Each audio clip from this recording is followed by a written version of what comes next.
ಕಾಂಗ್ರೆಸ್ ಬೆಂಬಲಿಗರಿಂದ ವಿಮಾನ ಹೈಜಾಕ್. ಲಕ್ನೋ ಆಕಾಶದಲ್ಲಿ ಅತಿದೊಡ್ಡ ಆಪತ್ತು. ಇದು ಭಾರತದ ಒಳಗಿನ ಮತ್ತೊಂದು ಕಂದಹಾರ್ ಸ್ಟೋರಿ. ಮಸ್ತ್ಮಗ.ಕಾಮ್ಗೆ ಸ್ವಾಗತ. ನಾನು ಅಮರ್ ಪ್ರಸಾದ್. ಕಂದಹಾರ್ ಹೈಜಾಕ್ ಜಗತ್ತಿನ ಮುಂದೆ ಇಡೀ ಭಾರತವನ್ನ ತಲೆ ತಗ್ಗಿಸುವಂತೆ ಮಾಡಿದ್ದ, ಉಗ್ರರ ಮುಂದೆ ಸಂಧಾನಕ್ಕೆ ಕೂರುವಂತೆ ಮಾಡಿದ್ದ ಅತ್ಯಂತ ಅಪಮಾನಕಾರಿ ಮತ್ತು ಆಘಾತಕಾರಿ ಘಟನೆ.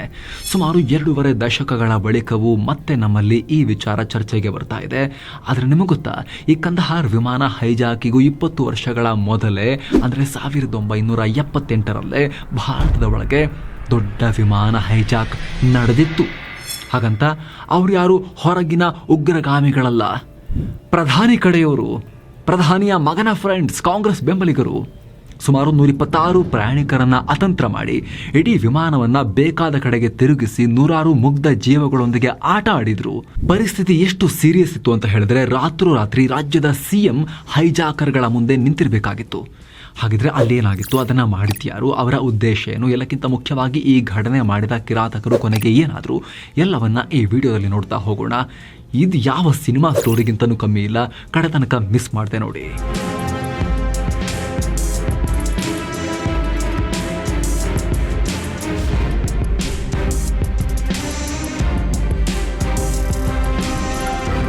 ಸ್ನೇಹಿತರೆ, ಕಂದಹಾರ್ ವಿಮಾನ ಹೈಜಾಕ್ ಕೇಸ್ಗೆ ಸಂಬಂಧಪಟ್ಟಂತೆ ನಾವು ವರದಿಯನ್ನ ಮಾಡಿದೀವಿ. 4 ಲಕ್ಷಕ್ಕೂ ಅಧಿಕ ಜನ ಆ ವರದಿಯನ್ನ ನೋಡಿದ್ದಾರೆ, ಈ ವರದಿಯನ್ನ. ಬಟ್ ಈಗ ಇದನ್ನ ನೋಡಿ, ಇದು ಹೈಜಾಕ್ಗಳನ್ನ ಮೀರಿದ ಹೈಜಾಕ್. ಇದು ವಿಚಿತ್ರ. ಇದು ಅದು ಡಿಸೆಂಬರ್ 20, 1978 ಬುಧವಾರ. ಎಂದಿನಂತೆ ಚಳಿಗಾಲದಿಂದಿದ್ದ ದೇಶ ಮಧ್ಯಾಹ್ನ ಕಳೆದು ಸಂಜೆಯ ಚಳಿಗೆ ರೆಡಿ ಆಗ್ತಾ ಇತ್ತು. ಅದೇ ದಿನ ಇಂಡಿಯನ್ ಏರ್ಲೈನ್ಸ್ ಫ್ಲೈಟ್ 410 ಡೊಮೆಸ್ಟಿಕ್ ವಿಮಾನ ಕಲ್ಕತ್ತಾದಿಂದ ದಿಲ್ಲಿಗೆ ಪ್ರಯಾಣ ಮಾಡ್ತಾ ಇತ್ತು. ಶೆಡ್ಯೂಲ್ ಪ್ರಕಾರ ಮಾರ್ಗ ಮಧ್ಯೆ ಉತ್ತರ ಪ್ರದೇಶದ ಲಕ್ನೋದಲ್ಲಿ ಲ್ಯಾಂಡ್ ಆಗಬೇಕಾಗಿತ್ತು.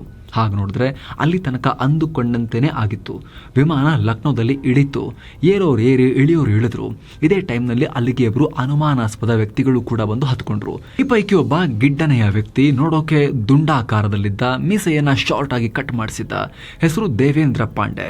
ಮತ್ತೊಬ್ಬ ಎತ್ತರಕ್ಕಿದ್ದ ಗಡ್ಡಧಾರಿ, ಹೆಸರು ಭೋಲನಾಥ್ ಪಾಂಡೆ. ಇಬ್ರು ಮೈ ಮೇಲೆ ಜವಹರ್ ಜಾಕೆಟ್ ಅನ್ನ ಹಾಕೊಂಡಿದ್ರು.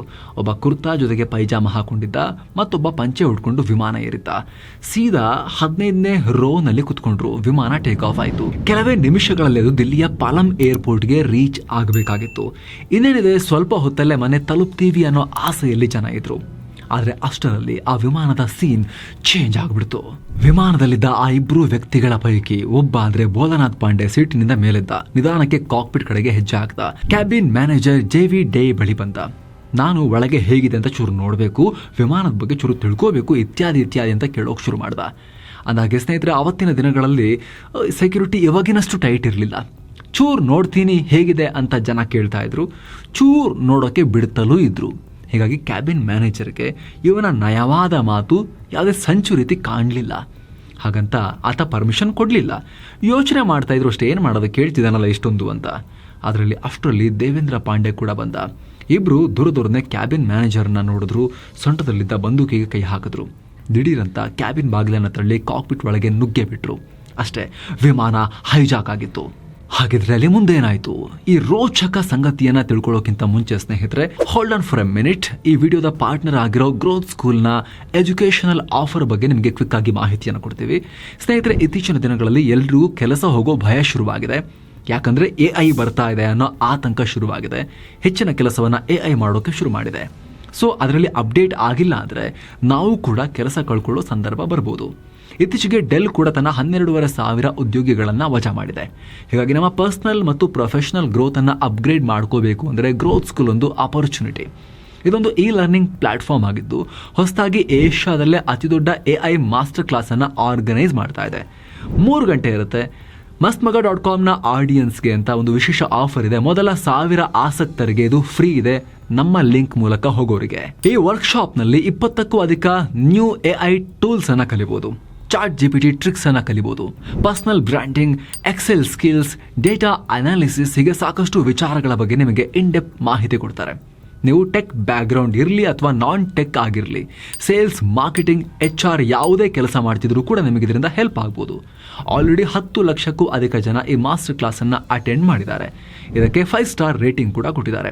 ಜೊತೆಗೆ ಈ ವರ್ಕ್ಶಾಪ್ಗೆ ರಿಜಿಸ್ಟರ್ ಆಗೋರಿಗೆ 5,000 ರೂಪಾಯಿ ಬೆಲೆ ಬಾಳುವ ಬೋನಸಸ್ ಕೂಡ ಸಿಗುತ್ತೆ.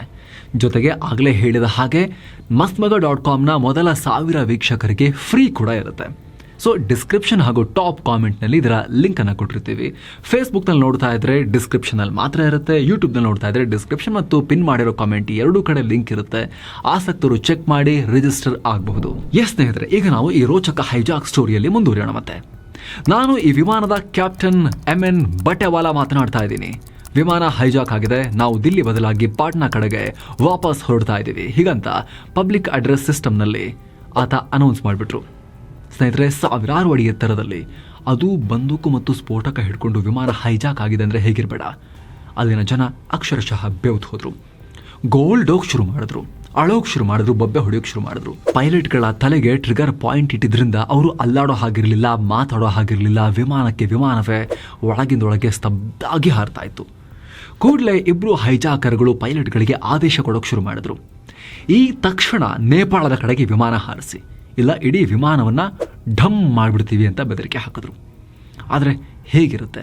ಆದರೆ ಪೈಲಟ್ಗಳು ಹೈಜಾಕರ್ಸ್ಗೆ ಅರ್ಥ ಮಾಡಿಸೋಕೆ ಪ್ರಯತ್ನ ಪಟ್ಟರು. ಇದು ಡೊಮೆಸ್ಟಿಕ್ ಫ್ಲೈಟ್, ಇದು ಇಂಟರ್ನ್ಯಾಷನಲ್ ಟ್ರಾವೆಲ್ ಮಾಡೋಕ್ಕಾಗಲ್ಲ, ವಿಮಾನದಲ್ಲಿ ಇಂಧನ ಖಾಲಿ ಆಗುತ್ತೆ, ಅಲ್ಲಿ ತನಕ ಹೋಗಲ್ಲ, ಇತ್ಯಾದಿ ಸಾಕಷ್ಟು ನೆಪಗಳನ್ನು ಹೇಳಿ ತಪ್ಪಿಸ್ಕೊಳ್ಳೋಕೆ ಪ್ರಯತ್ನ ಪಡ್ತಾರೆ. ಆದರೆ ಹೈಜಾಕರ್ಗಳಿಗೆ ಇದು ಯಾವುದು ಮ್ಯಾಟರ್ ಆಗಲ್ಲ. ಹಾರಿಸ್ಬೇಕು ಅಷ್ಟೇ, ನೇಪಾಳದ ಕಡೆ ತಿರುಗಿಸಿ ಅಂತ. ಇಂಟರ್ವ್ಯೂ ಒಂದರಲ್ಲಿ ಈ ಘಟನೆ ವಿವರಿಸುವಾಗ ಆ ವಿಮಾನದ ಕ್ಯಾಪ್ಟನ್ ಇದೇ ವಿಚಾರವನ್ನು ಹೇಳ್ತಾರೆ. ಎಷ್ಟೇ ಪ್ರಯತ್ನ ಪಟ್ಟರು ಅವರಿಬ್ಬರು ತಲೆಗೆ ಹೋಗ್ತಾ ಇರಲಿಲ್ಲ. ಮೊದಲಿಂದ ಕೊನೆ ತನಕ ಅವರಿಗೆ ಅರ್ಥ ಮಾಡಿಸೋದೇ ಸಾಕಾಗ್ತಾ ಇತ್ತು. ನೇಪಾಳ ಎಲ್ಲಿದೆ, ಭಾರತದಲ್ಲಿ ನಾವೀಗ ಎಲ್ಲಿ ಹಾರ್ತಾ ಇದ್ದೀವಿ ಅವರಿಗೆ ಐಡಿಯಾನೇ ಇರಲಿಲ್ಲ. ಆದರೂ ನೇಪಾಳಕ್ಕೆ ಹಾರಿಸು ಅಂತ ಬೆದರಿಸ್ತಾ ಇದ್ರು ಅಂತ ಈ ಕ್ಯಾಪ್ಟನ್ ಆಮೇಲೆ ಇಂಟರ್ವ್ಯೂನಲ್ಲೂ ಕೂಡ ಟಿವಿಲಿ ಹೇಳ್ಕೊಂಡಿದ್ರು. ಏನು, ನೇಪಾಳಕ್ಕೆ ಆಗಲ್ಲ ಅಂದಮೇಲೆ ಹೈಜಾಕರ್ಗಳು ಹಾಗಾದ್ರೆ ಬಾಂಗ್ಲಾದೇಶಕ್ಕೆ ಹಾರಿಸುವಂತ ಬೇಡಿಕೆ ಇಡ್ತಾರೆ. ಪೈಲಟ್ಗಳು ಅದು ಆಗಲ್ಲ ಅಂತ ಹೇಳಿದ್ಮೇಲೆ ಕೊನೆಗೆ ವಾರಣಾಸಿ ಕಡೆಗೆ ವಿಮಾನದ ದಿಕ್ಕನ್ನು ತಿರುಗಿಸಲಾಗುತ್ತೆ. ಅಷ್ಟೊತ್ತಿಗೆ ಈ ವಿಚಾರ ದೇಶದಲ್ಲಿ ಮುಖ್ಯವಾಗಿ PM ಆಫೀಸ್ನಲ್ಲಿ ದೊಡ್ಡ ಕೋಲಾಹಲಕ್ಕೆ ಕಾರಣ ಆಗಿರುತ್ತೆ. ಖುದ್ದು PM ಮೊರಾರ್ಜಿ ದೇಸಾಯಿ, ಮೊದಲೇ ವೃದ್ಧ ಪ್ರಧಾನಿ ಅಂತ ಕರೆಸ್ಕೊಂಡಿದ್ದವರು, ಅಲ್ಲಾಡ್ಬಿಡ್ತಾರೆ. ಈ ಹೈಜಾಕ್ ವಿಚಾರ ತಿಳಿದು ಶಾಕ್ ಆಗ್ತಾರೆ. ಇವ್ರು ಯಾರು, ಏನು, ಯಾಕೆ ಮಾಡ್ತಿದ್ರು ಕೂಡಲೇ ಗೊತ್ತಾಗಿರೋದಿಲ್ಲ. ಅವರ ಆಫೀಸ್ ಮಾನಿಟರ್ ಮಾಡೋಕೆ ಶುರು ಮಾಡುತ್ತೆ. ಈ ಕಡೆ ಲ್ಯಾಂಡ್ ಆದ ಕೂಡಲೇ ಹೈಜಾಕರ್ಗಳು ಸಂಭ್ರಮ ಪಡ್ತಾರೆ. ಕೂಡಲೇ ವಿಮಾನದ ರೇಡಿಯೋ ತಗೊಂಡು ಅಲ್ಲಿನ ಅಧಿಕಾರಿಗಳನ್ನು ಸಂಪರ್ಕ ಮಾಡಿ ತಮ್ಮ ಡಿಮಾಂಡ್ಗಳನ್ನು ಮುಂದಿಡ್ತಾರೆ. ಯಾವುದೆಲ್ಲ ಡಿಮಾಂಡ್ ಇಡ್ತಾರೆ ಗೊತ್ತಾ? ಕರೆಕ್ಟಾಗಿ ಕೇಳಿಸ್ಕೊಳ್ಳಿ ಸ್ನೇಹಿತರೆ. ನಂಬರ್ 1, ಬಂಧನಕ್ಕೀಡಾಗಿರೋ ಮಾಜಿ ಪ್ರಧಾನಿ ಇಂದಿರಾ ಗಾಂಧಿಯನ್ನ ಈ ಕೂಡಲೇ ಬಿಡುಗಡೆ ಮಾಡಬೇಕು ಅಂತ ಕೇಳ್ತಾರೆ. ಯಾಕಂದ್ರೆ ಅಷ್ಟೊತ್ತಿಗೆ ತುರ್ತು ಪರಿಸ್ಥಿತಿ ಕಾರಣದಿಂದ ಮೊರಾರ್ಜಿ ದೇಸಾಯಿ ಸರ್ಕಾರ ಅವ್ರನ್ನ ಅರೆಸ್ಟ್ ಮಾಡಿರುತ್ತೆ. ಹೀಗಾಗಿ ಇಂದಿರಾ ಗಾಂಧಿಯನ್ನ ಫಸ್ಟ್ ರಿಲೀಸ್ ಮಾಡಬೇಕು ಅಂತ ಡಿಮಾಂಡ್ ಇಡ್ತಾರೆ. ನಂಬರ್ 2, ಸಂಜಯ್ ಗಾಂಧಿ ಅಂದ್ರೆ ಅವತ್ತಿನ ಕಾಂಗ್ರೆಸ್ ಸುಪ್ರೀಂ ಯೂತ್ ಕಾಂಗ್ರೆಸ್ ಅಧ್ಯಕ್ಷರ ಮೇಲಿನ ಎಲ್ಲ ಪ್ರಕರಣಗಳನ್ನ ರದ್ದು ಮಾಡಬೇಕು ಅಂತ ಆಗ್ರಹ ಮಾಡ್ತಾರೆ. ನಂಬರ್ 3, ಜನತಾ ಪಾರ್ಟಿ ಅಧಿಕಾರದಿಂದ ಕೆಳಗಿಳಿಬೇಕು, ಅವರು ಅಧಿಕಾರವನ್ನು ಕಂಟಿನ್ಯೂ ಮಾಡಬಾರ್ದು, ಇಲ್ಲಾಂದರೆ ವಿಮಾನ ಉಡಾಯಿಸ್ತೀವಿ ಅಂತ ಬೇಡಿಕೆ ಇಡ್ತಾರೆ. ಇಷ್ಟು ಬೇಡಿಕೆಗಳು ಅಧಿಕಾರಿಗಳಿಗೆ ಶಾಕ್ ಆಗುತ್ತೆ. ಯಾವುದೋ ಹಣ ಕೇಳೋಕೋ ಅಥವಾ ಇನ್ಯಾವುದೋ ವಿಚಾರಕ್ಕೆ ಹೈಜಾಕ್ ಮಾಡಿದ್ದಾರೆ ಅಂತ ಅಂದ್ಕೊಂಡ್ರೆ ಇವರು ದೇಶದಲ್ಲಿ ರಾಜಕೀಯ ಪಲ್ಲಟ ಮಾಡಬೇಕು ಅಂತ ಡಿಮಾಂಡ್ ಇಡ್ತಿದ್ದಾರೆ ವಿಮಾನ ಹೈಜಾಕ್ ಮಾಡಿ. ಅದು ಬಯಸಿ ಅಧಿಕಾರಕ್ಕೆ ಬಂದಿದ್ದ, ಕಾದು ಅಧಿಕಾರಕ್ಕೆ ಬಂದಿದ್ದ ಮೊರಾರ್ಜಿ ದೇಸಾಯಿ ಅವ್ರನ್ನ ರಾಜೀನಾಮೆ ಕೊಟ್ಟು ಇಳಿದು ಹೋಗಿ ಅಂತ ಹೇಳ್ತಿದ್ದಾರೆ. ಈ ಮಾತನ್ನು ಕೇಳಿ ಅಧಿಕಾರಿಗಳು ಬೆಚ್ಚಿ ಬೀಳ್ತಾರೆ. ಕೂಡಲೇ ಹೈಜಾಕರ್ಗಳೊಂದಿಗೆ ಸಂಧಾನ ಪ್ರಕ್ರಿಯೆ ಆರಂಭ ಆಗುತ್ತೆ. ಅಂದಹಾಗೆ ಈ ವಿಮಾನ ಲ್ಯಾಂಡ್ ಆಗುವಾಗ ರಾತ್ರಿಯಾಗಿತ್ತು. ಹೀಗಾಗಿ ಮಾತುಕತೆ ಮಧ್ಯರಾತ್ರಿ 1 ಗಂಟೆ ಅಥವಾ ಡಿಸೆಂಬರ್ 21 ಬೆಳಗಿನ ಜಾವ ಶುರುವಾಗುತ್ತೆ. ಆದರೆ ಆಗಲೂ ಸಾಕಷ್ಟು ಸಮಸ್ಯೆ. ಸಣ್ಣ ಪುಟ್ಟ ಅಧಿಕಾರಿಗಳೊಂದಿಗೆ ಸಂಧಾನಕ್ಕೆ ಹೈಜಾಕರ್ಗಳು ಒಪ್ಪೋದಿಲ್ಲ. ಆವತ್ತಿನ UP CM ರಾಮ್ ನರೇಶ್ ಯಾದವ್ ಜೊತೆಗೇನೆ ಮಾತಾಡಬೇಕು ಅಂತ ಡಿಮಾಂಡ್ ಇಡ್ತಾರೆ. ಸಂಧಾನಕಾರರಾಗಿ ಬರಬೇಕು CM ಅಂತ. ಆದರೆ ರಾಮ್ ನರೇಶ್ ಕೂಡ ಇದನ್ನು ಒಪ್ಪಲ್ಲ. ಪರಿಸ್ಥಿತಿ ಹೀಗಿರುವಾಗ ಖುದ್ದು PM ಮೊರಾರ್ಜಿ ದೇಸಾಯಿ ರಾಮ್ ನರೇಶ್ಗೆ CMಗೆ ಕಾಲ್ ಮಾಡಿ ಮಾತನಾಡ್ತಾರೆ. ಕೇಳಿ ಅವರು ಜನತಾ ಪಕ್ಷದ ಲೀಡರ್, ಹೀಗಾಗಿ ಮೊರಾರ್ಜಿ ಮಾತನ್ನ ಒಪ್ಪಬೇಕಾಗತ್ತೆ. ಮಧ್ಯರಾತ್ರಿಯಲ್ಲಿ ವಿಶೇಷ ವಿಮಾನದಲ್ಲಿ ವಾರಣಾಸಿಗೆ ಬಂದು ಅವರು ಲ್ಯಾಂಡ್ ಆಗ್ತಾರೆ. ಮಾತುಕತೆ ಶುರುವಾಗುತ್ತೆ. ಈ ನಡುವೆ ಇಲ್ಲಿ ಇನ್ನೊಂದು ಸಮಸ್ಯೆ ಆಗುತ್ತೆ. ರಾತ್ರಿ ಹೊತ್ತಲ್ಲಿ ವಿಮಾನದಲ್ಲಿ ನೀರು ಖಾಲಿ ಆಗುತ್ತೆ. ಸಣ್ಣ ಮಕ್ಕಳಿರೋದ್ರಿಂದ ಅವರಿಗೆ ಹಾಲು ಬೇಕಾಗಿರುತ್ತೆ. ಹೀಗಾಗಿ ಅಲ್ಲಿರೋ ಜನ ಕಂಪ್ಲೇಂಟ್ ಮಾಡಿ ನೀರು ಹಾಲಾದರೂ ಕೊಡಿ ಅಂತ ಕೇಳ್ತಾರೆ. ಅದಕ್ಕೆ ಹೈಜಾಕರ್ಗಳು ಒಪ್ಕೊಳ್ತಾರೆ. ಕೂಡಲೇ ಅಲ್ಲಿನ ಸಿಬ್ಬಂದಿ ಎಮರ್ಜೆನ್ಸಿ ವಿಂಡೋ ಓಪನ್ ಮಾಡ್ತಾರೆ. ಅದೇ ಅವಕಾಶ ಬಳಸ್ಕೊಂಡು ಸುಮಾರು ಅರ್ಧದಷ್ಟು ಜನ ಅಂದರೆ 60 ಪ್ರಯಾಣಿಕರು ಅಲ್ಲಿಂದ ಹಾರಿಬಿಟ್ಟು ಓಡೋಗ್ಬಿಡ್ತಾರೆ. ಈ ಕಡೆ ಮಾತುಕತೆ ನಡೀತಾ ಇರುತ್ತೆ. ಈ ನಡುವೆನೆ ಹೈಜಾಕರ್ಗಳು ಯಾರು ಅನ್ನೋದ್ರ ಬಗ್ಗೆ CMಗೆ ಮಾಹಿತಿ ಸಿಗುತ್ತೆ. ದೇವೇಂದ್ರ ಅನ್ನೋ ಕಿರಾತಕ ಡಾಕ್ಟರ್ JD ಪಾಂಡೆ ಅನ್ನೋರ ಮಗ ಅಂತ ಗೊತ್ತಾಗುತ್ತೆ. ಈ JD ಪಾಂಡೆ ಉತ್ತರ ಪ್ರದೇಶದಲ್ಲಿ ಸರ್ಕಾರಿ ವೈದ್ಯರಾಗಿದ್ರು. ಹೀಗಾಗಿ ಅವ್ರನ್ನ ಕರ್ಕೊಂಬಂದು ಸಂಧಾನ ನಡೆಸಲಾಗುತ್ತೆ.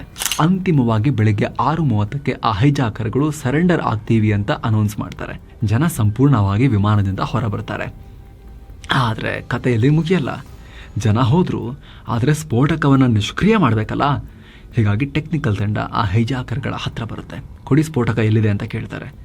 ಅಲ್ಲಿ ಮತ್ತೊಂದು ಶಾಕ್, ಯಾಕಂದರೆ ಅಲ್ಲಿದ್ದು ನಿಜವಾಗ್ಲೂ ಸ್ಫೋಟಕನೇ ಅಲ್ಲ. ಕ್ರಿಕೆಟ್ ಆಡೋ ಚೆಂಡು, ಅದಕ್ಕೆ ಕಪ್ಪು ಬಟ್ಟೆಯನ್ನು ಸುತ್ತಕೊಂಡು ಸ್ಫೋಟಕ ಅಂತ ಅಲ್ಲಿವರೆಗೂ ಹೆದರಿಸಿರ್ತಾರೆ. ವಿಮಾನವನ್ನು ಹೈಜಾಕ್ ಮಾಡಿರ್ತಾರೆ.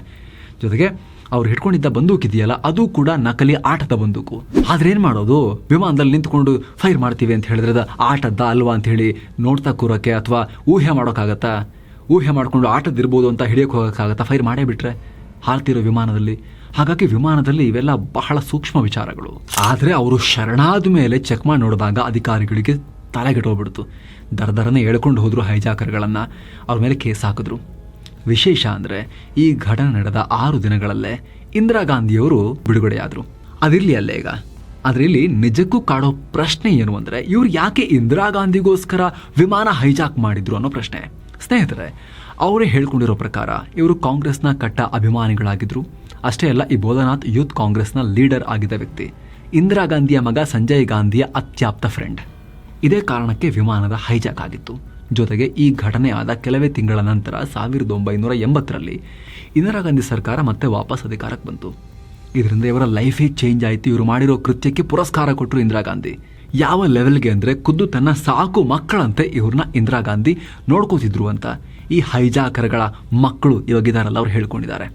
ಹೈಜಾಕರ್ಗಳ ಮಕ್ಕಳಿಗೂ ಇಂದಿರಾ ಗಾಂಧಿಯೇ ಹೆಸರನ್ನ ಇಟ್ಟಿದ್ದರಂತೆ.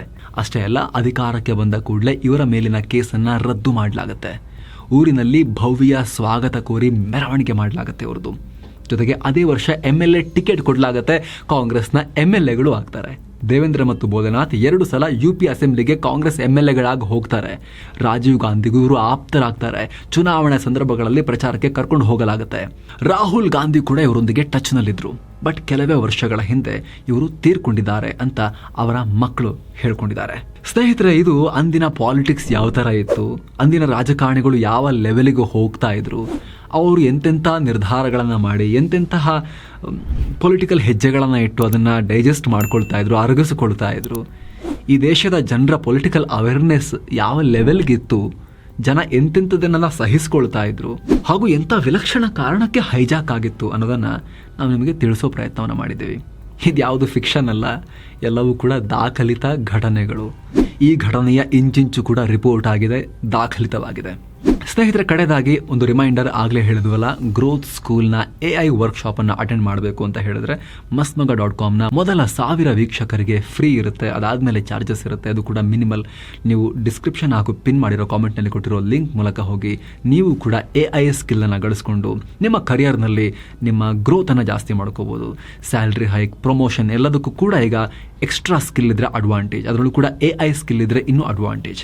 ಹಾಗಾಗಿ ಆ ಅಡ್ವಾಂಟೇಜನ್ನು ನೀವು ತಗೋಬೇಕು ಅಂತ ಹೇಳಿದ್ರೆ ಈ ಡಿಸ್ಕ್ರಿಪ್ಷನ್ ಮತ್ತು ಪಿನ್ ಮಾಡಿರೋ ಕಾಮೆಂಟ್ನಲ್ಲಿ ಕೊಟ್ಟಿರೋ ಲಿಂಕ್ ಮೂಲಕ ನೀವು ಕೂಡ ಈ ಕ್ಲಾಸಸನ್ನು ಅಟೆಂಡ್ ಮಾಡ್ಬೋದು. Thank you so much. ಮತ್ತೆ ಭೇಟಿ ಆಗ್ತಿರೋಣ. ನಮಸ್ತೆ.